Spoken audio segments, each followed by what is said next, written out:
Hello everyone, Wyatt Tomlin here. Thank you for joining me on my YouTube channel. Today we are going to jump right in with an exclusive 2024 election prediction.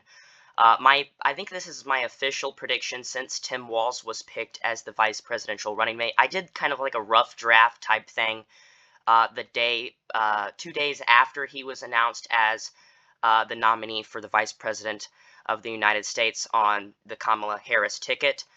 But this is the more in-depth version that I'm going to do, and we're going to be taking a look at some of the polls of the critical swing states. You can consider North Carolina. I have already cataloged that for Donald Trump in the lean categorization with its 16 electoral votes. I want to mention something real quick. Democrats are trying to disperse the map and take advantage of states that we are already in the lead in by trying to say, oh, well, North Carolina's in play, Florida's in play, Texas is in play, and some of these other states. And as a Democrat, I want to say, stop this, please. We need to hinder all of this complacency.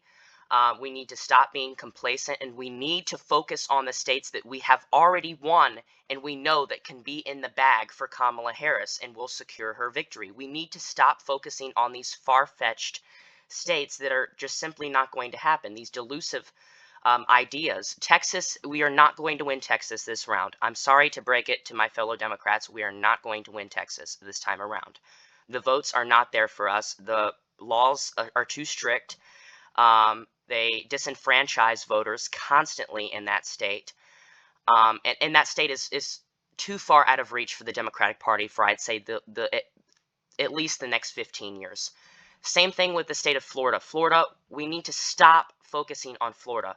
Every single election year around for the last, 6 years, we've said, oh, Florida's in play. And every single time it has not been in play. What did we lose it by? Nearly 20 points in the gubernatorial election, and Ron DeSantis blew it out of the water there. Florida is completely out of reach, and it's really distressing to say, but it's the truth. North Carolina would have been a potential toss-up state for us, but I think it would have been only potential if Roy Cooper had been selected as the vice presidential nominee. Then I think Kamala Harris would kind of have a chance there. But we still need to stop focusing on states that we lost in 2020. We need to focus on these states right here with the 77 electoral votes, which include the battleground states and the tipping point states of Nevada with its 6 electoral votes, Arizona with its 11 electoral votes, Wisconsin with its 10, Michigan with 15, Pennsylvania with 19, and Georgia with 16. These are the states that will help us get over the finish line.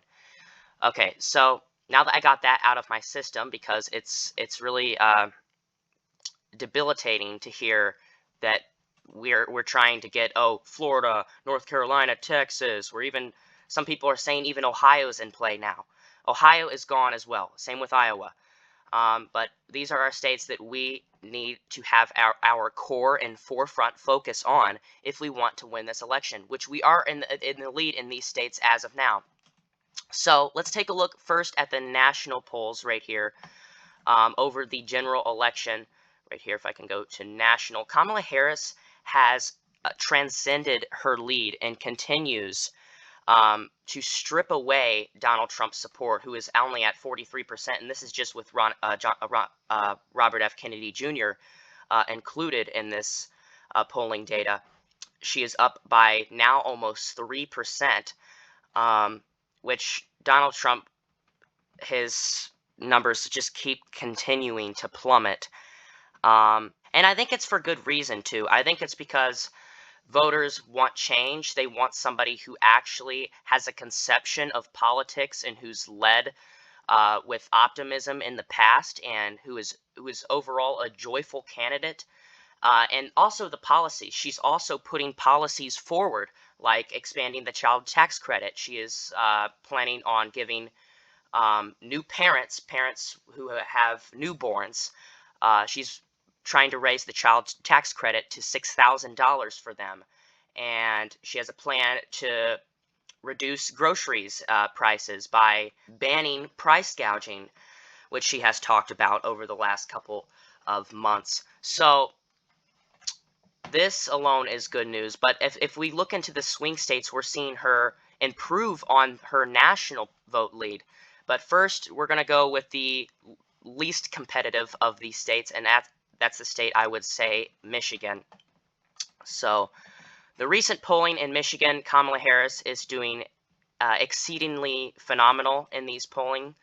She is up by 5% in just the latest polling, and she is tied in the polling previous to that. The only polling that had her up was this polling, and it was early August, and it was by a 3%. But this is something that I think we should keep into consideration more so than I think most of us do when categorizing elections and how they may go. We need to look at registered voters. We need to, these are just likely voters. That's what LV means, likely voters. People who are likely going to vote according to them, but are not registered to vote necessarily. But these polls with a sample size and the people who have participated in the surveys with registered voters, we already know that they are registered, meaning that they are more likely to vote if they're registered. These are just likely voters. They're likely to vote according to what is perceived by these poll surveys. But Michigan, I say Kamala Harris has the clear advantage here. At first, I say it was a tilt and maybe a complete toss-up. Now, if we come down to the wire, to the exact margin on election day, and this is not if the election were held today, this is if everything goes according to plan and everything remains how it is, this is how I think it would look in November as of now. But it could very well change. I mean, we still haven't had the debates yet, and personally, I think Kamala Harris is going to wipe the floor with Donald Trump during the debates. He won't be able to name a single policy that was advantageous and beneficial for the American people under his presidency, and Kamala Harris will go at him with the PACT Act, the American Rescue Plan, the Inflation Reduction Act, the CHIPS and Science Act, the fact that they lowered the cost of prescription drugs and insulin. They capped the cost of insulin to $35 a month. She is just going to hit him relentlessly and mercilessly with these accomplishments that she has achieved along with President Biden. And that's not even including all the attacks that she is going to let loose on Donald Trump in the debate. So I can't see the debates in any way hurting her. If anything, they'd help her, because I think we all know that Donald Trump doesn't stand a chance in the debate. Just the other day, he brought up his little windmill fiesto thing again, where his little fetish with windmills and birds and everything. He said that windmills are killing our birds. What does this have to do with American issues that are a burden on the American families that you want to represent? Kamala Harris is putting up solutions to these problems while Donald Trump goes on these hysterical rants that no one knows what he's talking about. But anyways, Michigan, 15 electoral votes, 241 is the number with Michigan concluded in that category for her. Next, we are up with the state of Arizona, where Kamala Harris, according to the 538 polling average, the current one of today, Kamala is up by just less than half of 1% over Donald Trump, and this is with Robert F. Kennedy included in this. But we're just going to take a look. As of now, he hasn't even been proposed or considered on the ballot. He's not, Robert F. Kennedy hasn't been, like he has most of the other, or every single one of the other swing states. So in Arizona, I'm going to be looking at the head-to-head polls with Kamala Harris and Donald Trump. And the latest one, just the latest one, was a Trafalgar Group poll, and this was likely voters again. So it's not going to lead us in quite the modest direction and the greatest perception of how this will likely to play out. And this is a Republican biased poll, and it only has her up or down by 1%. And this is the same poll that had, let's look, if we could look at 2022 here. Sorry, my keyboard's messed up, so I can't type in a 0. But if we look at the 2022 Senate election, where incumbent Mark Kelly was faced against Republican Trump-endorsed Blake Masters, we see Mark Kelly blew it out of the water. He won by almost 5% in a state that has went Republican in every presidential election from 1996 to 2020. And voted, as you know, voted for Biden by just less than 1% in the latest election.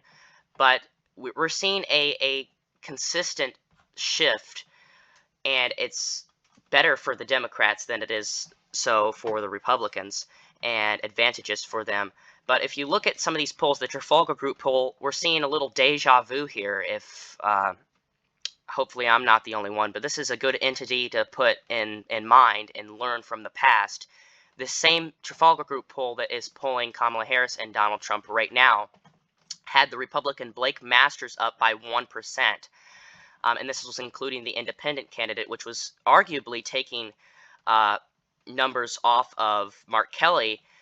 And like I said, Mark Kelly still won nonetheless by 5%. So this is a good sign for Kamala Harris if she's only down by 1% in a poll, a head-to-head match up by 1% in this Trafalgar Group poll. So with that being said, I know this is going to be rather controversial, but we've seen her numbers kind of boost. And this is not even including if Robert F. Kennedy is confirmed to be on the ballot here, which he is not yet. But if he is, that could potentially boost her and catapult her numbers even more. So I'm going to classify that as actually a lean state for Kamala Harris for the first time since this presidential campaign.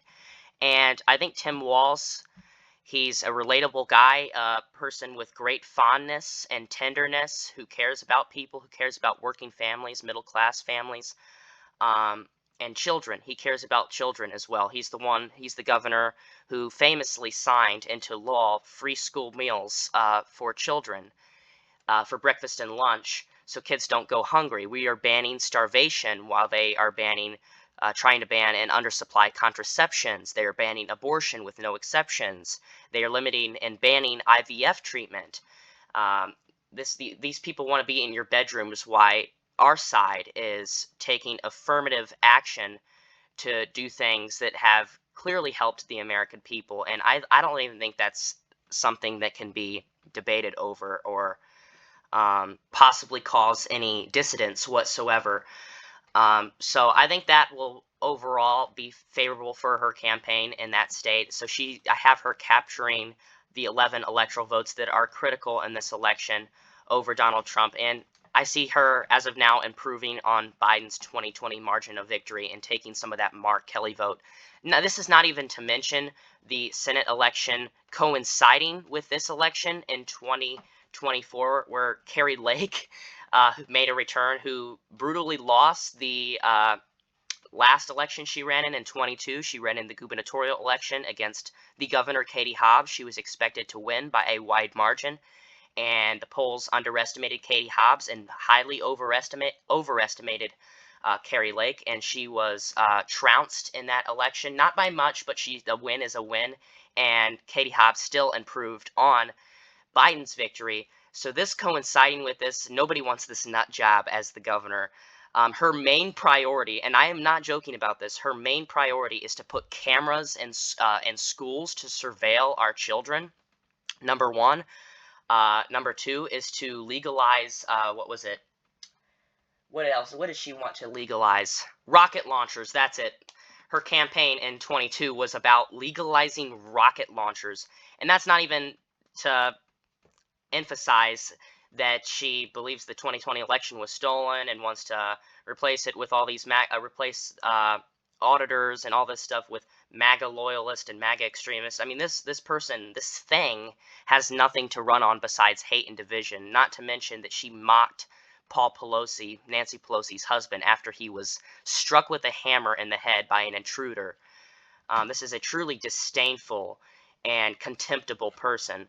And that's not going to hurt Trump when she's appearing on the ballot right next to his name in the same election. So I think that will definitely downgrade Trump's chances on winning that state as well. Following that, we have the state of Pennsylvania, and we're going to be looking at the polls where Robert F. Kennedy is included, since he is most likely going to be. He is in process to make he is in the process to qualify for ballot access as a third-party candidate, and I don't see him dropping out. I see him staying into the end as a staying into the end of this presidential race and not doing anything. I guess he's just going to sit there with 3% in the polls. But this is including him, which he is arguably, him in the race is arguably helping Kamala Harris, rather as opposed to helping Donald Trump, as we can see in the latest polls and Emerson College polls. With registered voters, Donald Trump is leading Kamala Harris by a couple percent. But with that same poll with the registered voters in Emerson College poll, she is, it's tied. It's exactly tied. And the polls previous to that had her up 3%, 4%, 3%, 2%.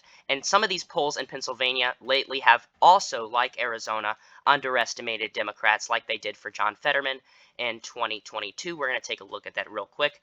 John Fetterman was the highly unfavorable underdog in the race, who actually came on top, much like in Arizona, by 5% over the Republican Mehmet Oz, who was from New Jersey actually, but made a run in the state of for the Senate election in the state of Pennsylvania. But John Fetterman's polls closer to election day and on the edge, right ahead of election day, he was down like by a lot. I mean, this poll 5% down, this poll 2% down, 2% down, 3% down, and the poll latest to election day only had him up by 1%. Come election day, he comes on top by 5% in this election. So taking this into account, and Pennsylvania is a state with working class Americans. It's one of those coal mining states, and I think Kamala Harris can make the case for 15 million jobs being added under President Biden, and that I think might correlate a little bit with voters as well. So with that being, and the polls being tight as they are, and taking into that facet of Democrats being underestimated, I'm going to put this as very the tilt, which is the tipping point for Kamala Harris. I have this in the tilt category, which gets her over the top immediately. She has amassed over 270 electoral votes, and this could go either way if for some reason, which I see this out of the game, but if some reason Trump were to win Nebraska's 2nd congressional district, she would still win.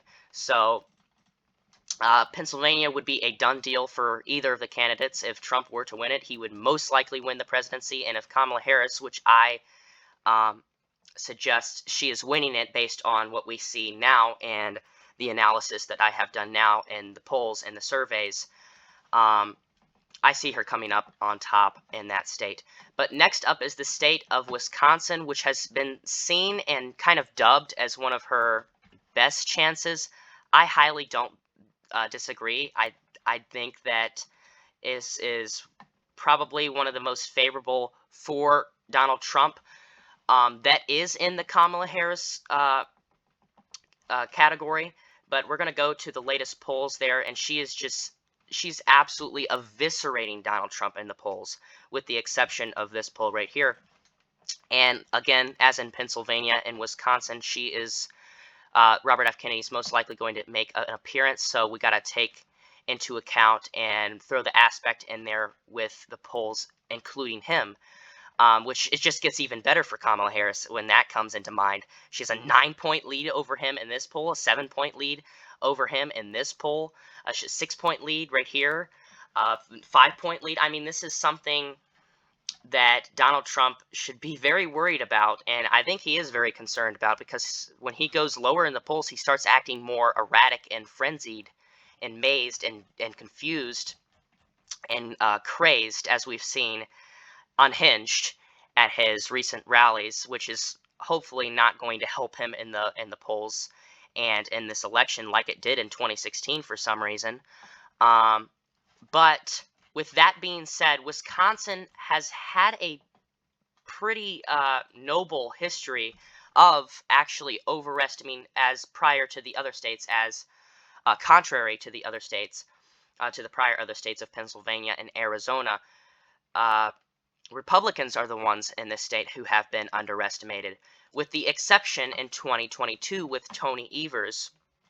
This is the one exception, but in 22, Tony Evers in this state was expected to lose to his Trump handpicked and to the Trump handpicked endorsed Republican opponent, his rival in that election, Tim Mitchell's, who he won over by like 3%.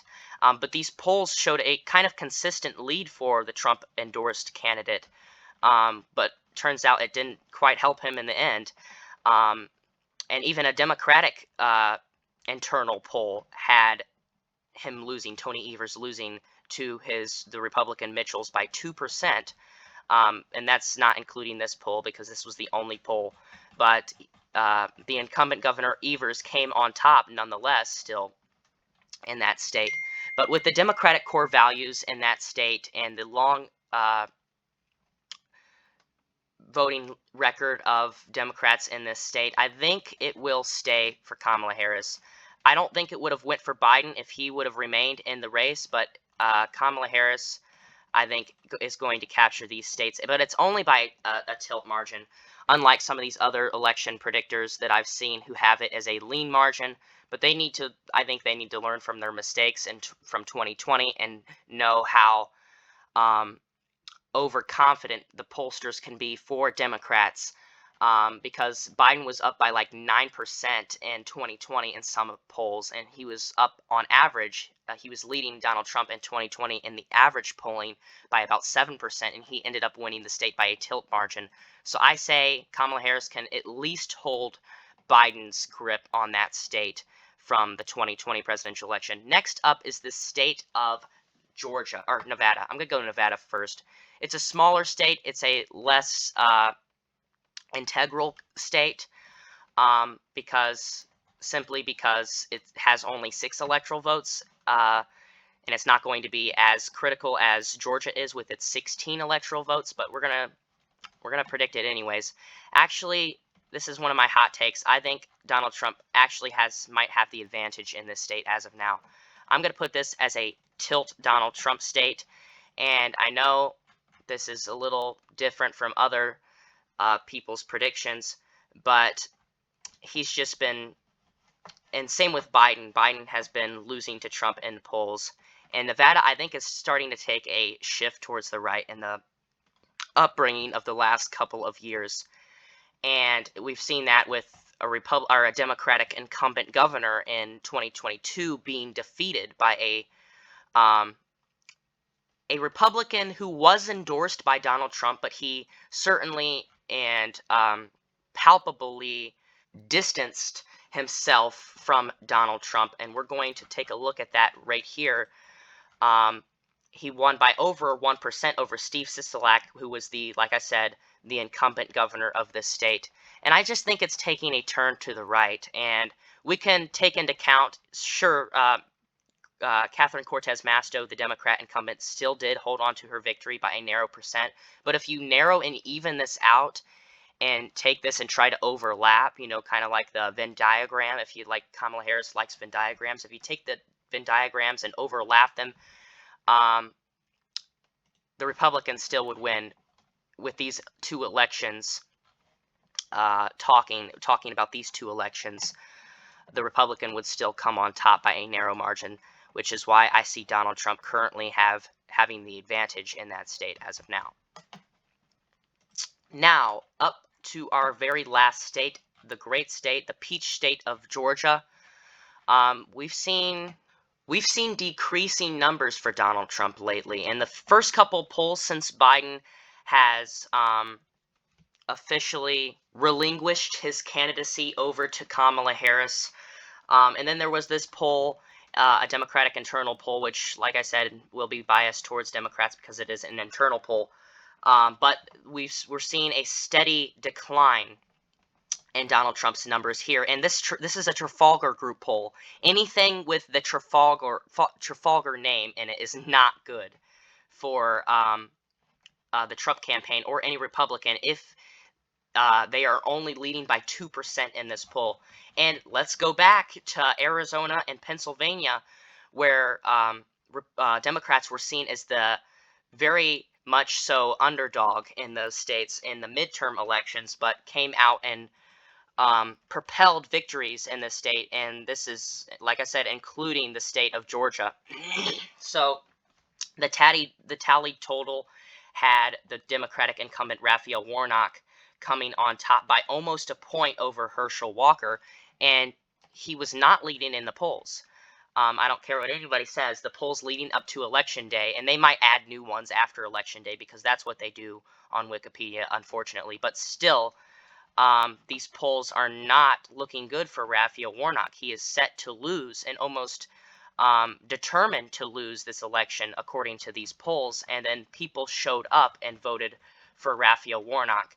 And again, this is a constant pattern and trajectory of the Democratic candidates in these midterm elections being underestimated. And in 2020, these are one of the states. Hold on. Let's go to jacksonjude.com real quick. And we're going to go to the previous election, past election of 2020. And we're going to go past, we're going to do the results compared to the 538 polling averages, if I can ever find it here. Ever.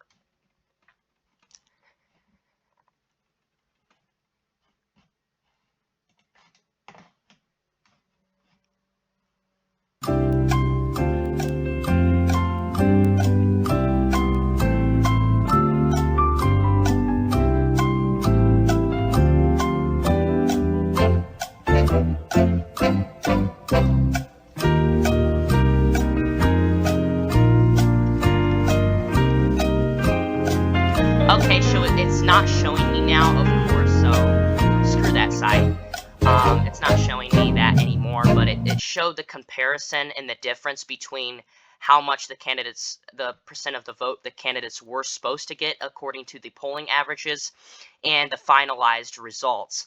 And it showed in Georgia, the results were only skewed in favor for Biden because Biden was overestimated in every single state almost in the 2020 presidential elections, but not as much so in Georgia. And some forecasters even had Trump winning in the state of Georgia in 2020. And as you know, Joe Biden came on top by the smallest, narrowest margins, the tiniest tip of the iceberg margins in that state.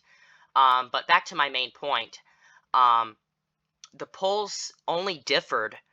Biden's polling numbers only were biased towards him by like 0 point something percent. And that was in 2020 when, like I said, almost every state was biased towards President Biden when it came to the polling.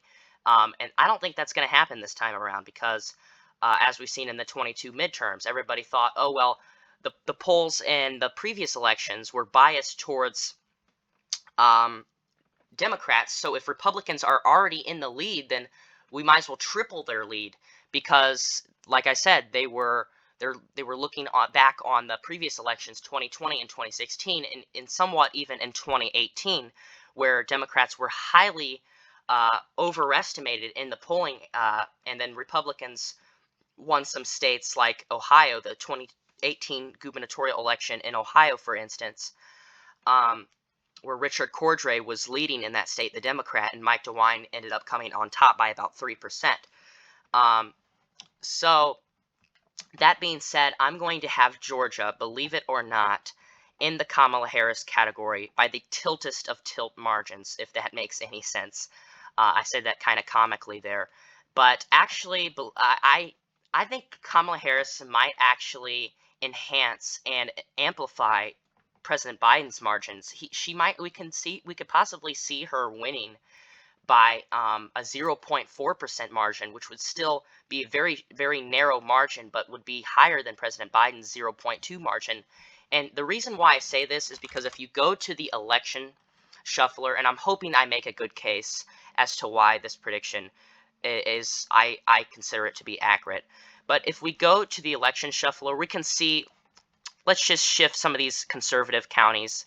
Okay, some of these rural counties and some of these Democratic counties that have been shifting towards Republicans in the later years. Let's just say Trump does 10% better in these counties than he did in 2020. Okay, we'll say he does 10%, which this could be a very realistic scenario, because as we've seen in the 22 midterms, Walker and Brian Kemp did improve in these rural areas. Let's just do that.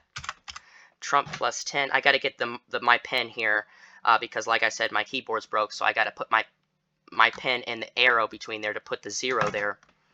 But yeah, let's say okay, the Republican victory is 1.40%. But let's just say some of these Democratic areas also shift. Okay, Rockdale County. Stacey Abrams overperformed Biden in this county, and I think it was the only county where Stacey Abrams did better than President Biden did.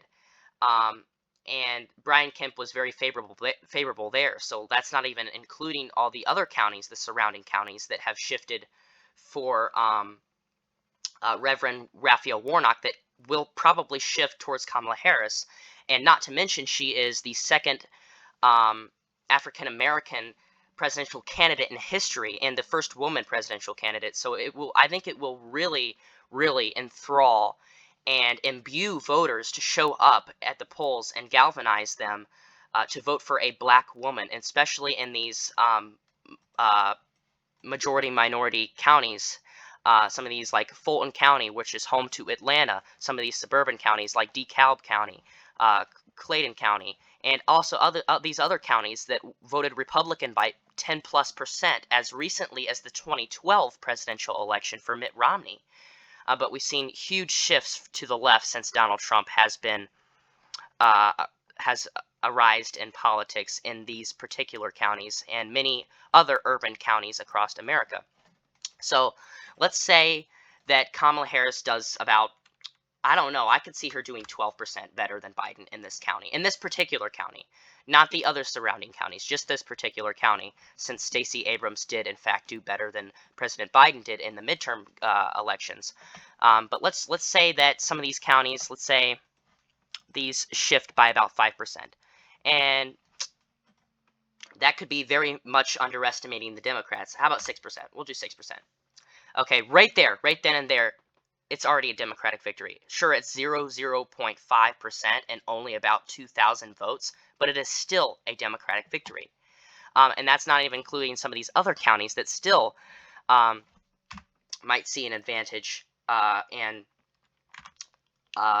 better Biden's margins in these counties. So let's say that happens, and if all these counties shifted the way I put them as, she wins by almost 1%.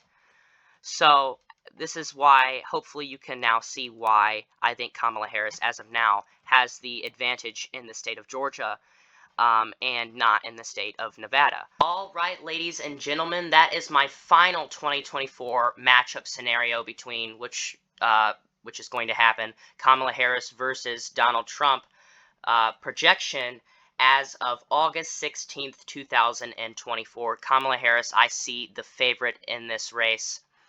And especially since Biden bowed out of this race, leaving a younger candidate with more potential and to appeal to some of those key voters. And I think some of those never-Trumpers and people who were just not going to show up for Biden are going to, in fact, show up for Kamala Harris. And we've seen that even in places like Florida, where they've did a traditionally conservative Republican area in the state. We've seen they did, like a golf cart rally for Kamala Harris, and that area was a diehard Trump area in the last two presidential elections. So you never know. Who knows? We might win North Carolina. Who knows? Something crazy could happen. And this could be the beginning. This is just the beginning of the end for Donald Trump, in my opinion. So thank you guys for joining me today for this video.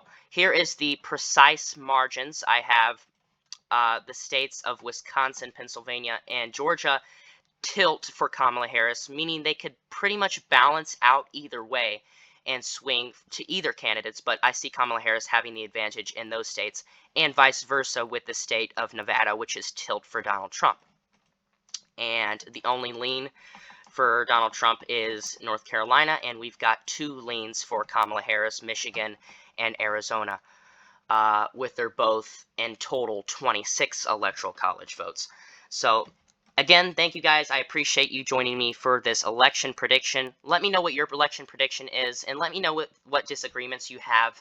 I know this is a rather unique and divergent election scenario outcome, but this is what I think, and based on the past, I compared it with the recent elections, which I think that's the best of forecasting future elections, is by looking at narrow elections and how different the polls were from the final results, and how they were off and what they did wrongly, and taking that into account when discussing predictions. So yeah, thank you guys for watching this video, and goodbye.